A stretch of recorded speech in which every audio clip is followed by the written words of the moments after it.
Hello guys, bubunot tayo ng bracelet. Nakikita nyo naman may mga bracelets. Siyempre, haluin natin.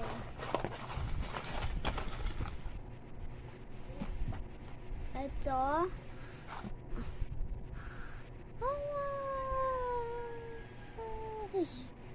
Isa pa, mga tatlo tayong bubunot.